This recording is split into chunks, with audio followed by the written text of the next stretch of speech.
est là, maman. Bonjour ma puce. Elle est là, maman. On vient de la réveiller. Elle n'était pas habillée ni rien. C'est vrai? Voyons. Ça va ma bébé? Qui c'est qui est là? C'est ton papy qui est venu te chercher? Mon bébé, ma puce. Qui c'est qui est là? Oh oui, hein. Tu dis bonjour? Tu dis bonjour? Attends, viens. Tu dis bonjour bébé? Tu veux mettre tes petites mimines dessus? Mon bébé. Tiens, hop. Qu'est-ce qu'on a là?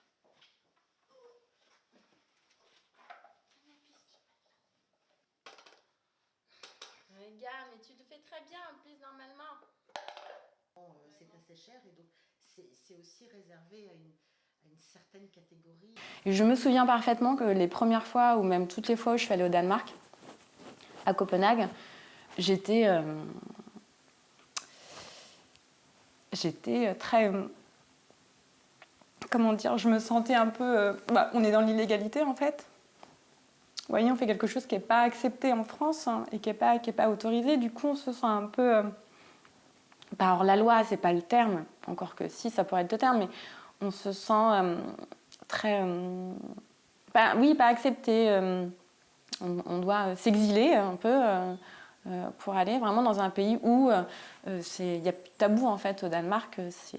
D'ailleurs, il y a beaucoup de donneurs, c'est très ancré dans leur culture. Ils y vont spontanément, ils en parlent. Et beaucoup de Françaises vont là-bas d'ailleurs pour les mêmes raisons. Oui, tu peux le mettre. Mon papa, si vous voulez. Et je suis ravie qu'aujourd'hui, enfin, on puisse se dire que ça y est, c'est bon. Mes amies vont pouvoir aussi, si elles le souhaitent, lancer cette démarche sans avoir toutes les barrières et toutes les limites qu'on nous pose, qu'on nous posait jusqu'à présent. Concernant la levée de l'anonymat, pour moi, c'est quelque chose d'indispensable.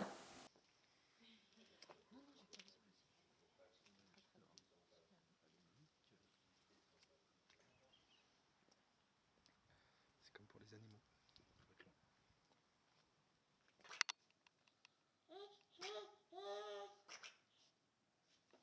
Et concernant les enfants, encore une fois, je pense que on ne peut pas vraiment savoir où on va si on ne sait pas d'où on vient. Et c'est primordial. Ça ne veut pas dire que ces donneurs-là vont devenir les papas de tous les enfants qu'il a eu via la PMA. Ce n'est pas ce qu'on demande à ces personnes-là. C'est juste que les enfants, ils vont pouvoir avoir une base, avoir une référence. Oui,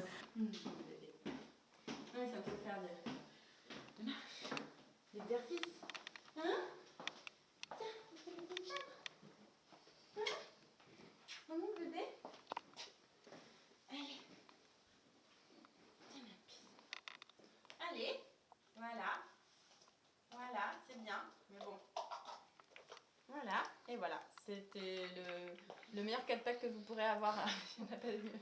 Elle est super. Le fait qu'aujourd'hui, on puisse se dire que toutes les femmes, tous les parents, ou les futurs parents, peuvent être aidés et accompagnés financièrement, c'est fabuleux. On gomme tout un tas d'inégalités et puis que j'ai pas malheureusement moi pu vivre, parce qu'on parle quand même faut s'imaginer à peu près 3 ou 4 tentatives pour que ça fonctionne.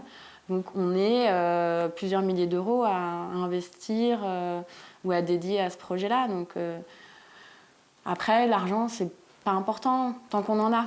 Mais quand on n'en a pas, comment on fait en fait? On ne peut pas le faire. Donc aujourd'hui, le fait que la sécurité sociale prévoit de rembourser cette démarche-là, ces histoires-là, c'est parfait. Enfin,